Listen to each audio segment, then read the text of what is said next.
আসসালামু আলাইকুম ভিউয়ার্স।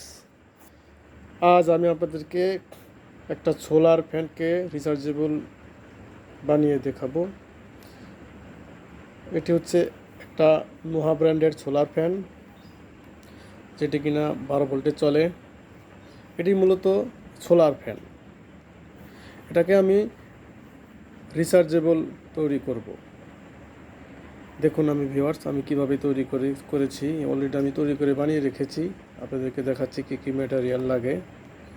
আমি এটাকে আপনাদেরকে খুলে দেখাবো।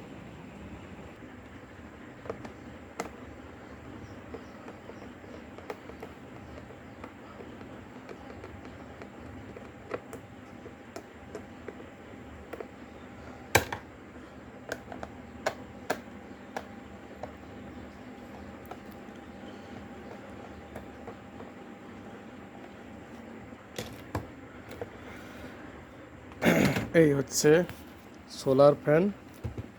এটাকে আমি রিচার্জেবল বানিয়েছি। দেখুন ভিউয়ার্স, এখানে আমি যে ম্যাটেরিয়ালগুলো ব্যবহার করেছি, এখানে আমি লিথিয়াম একদম নিউ অরিজিনাল নতুন ব্যাটারি, যেগুলো 1800 থেকে 1900 mAh ব্যাটারি। এগুলো 6টি ব্যাটারি আমি 12 ভোল্ট প্যাক বানিয়ে এই একটা 20 অ্যাম্পিয়ারের বিএমএস দিয়েছি, ব্যালেন্স ভার্সন বিএমএস। খুবই ভালো মানের বিএমএস এটি, 3S 20 অ্যাম্পিয়ার। এবং একটি এখানে পাওয়ার সাপ্লাই ব্যবহার করেছি 15 ভোল্ট 2 অ্যাম্পিয়ার। সেটা খুব ভালো মানের একটা পাওয়ার সাপ্লাই। এই যে এটা হচ্ছে পাওয়ার সাপ্লাই। এটা এখানে পাওয়ার সাপ্লাই আমি ইনপুট দিয়ে 15 ভোল্ট আউটপুট বের হওয়ার পরে এখানে একটা স্টেপ ডাউন কনভার্টার ব্যবহার করেছি XL 4015। এই যে এটা XL 4015।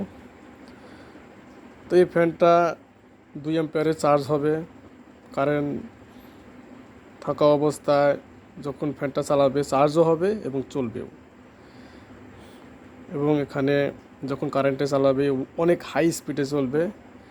এবং ব্যাটারিতে যখন কারেন্টের জ্যাক খুলে দেবে তখন 12 ভোল্টের যে স্পিড আছে ওই স্পিডে চলবে আর কি।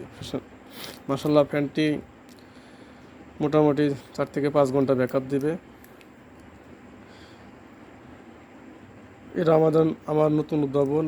এর আগে আমি এই সোলার ওয়ালটনের হাফ স্ট্যান্ড এই ফ্যানকে আমি রিচার্জেবল বানিয়েছিলাম। এটার ভিডিও আমি সামনে দেবো ইনশাল্লাহ। হ্যাঁ, এটা আমি গত বছর অনেক ফ্যান বিক্রি করেছি। মাশাআল্লাহ, এটা আমার অনেক কাস্টমার আছে, ওরা নিয়ে অনেক উপকৃত।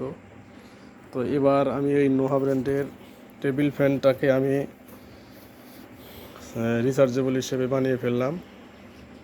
এই দেখেন, এই যে নোহা ফ্যান। এটা আমার কাস্টমার গত বছর ফ্যানটা নিয়েছিল।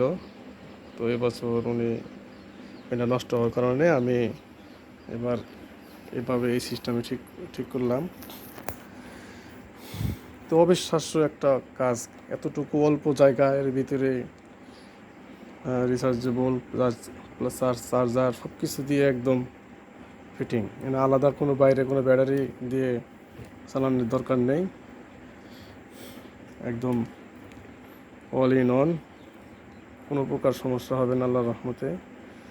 আমি এভাবে অনেক ফ্যান বিক্রি করেছি, আল্লাহর রহমতে এ পর্যন্ত কোনো কমপ্লেন আসে নাই। তো আপনাদেরকে যদি কারো এই ফ্যান লাগে, স্ক্রিনে দেওয়া নাম্বারে যোগাযোগ করুন। আসলে দামটা বলতে পারতেছি না, কারণ গরম পড়েছে, অনেক কিছু দাম বেশি। আলোচনা সাপেক্ষে বলা যাবে কত টাকা দাম। তো ভিউয়ার্স, কেমন হয়েছে আমার এই আবিষ্কারটা আমাকে জানাবেন কমেন্টে। কারো যদি লাগে স্ক্রিনে দেওয়া নম্বরে যোগাযোগ করুন। আল্লাহ হাফেজ, আসসালামু আলাইকুম।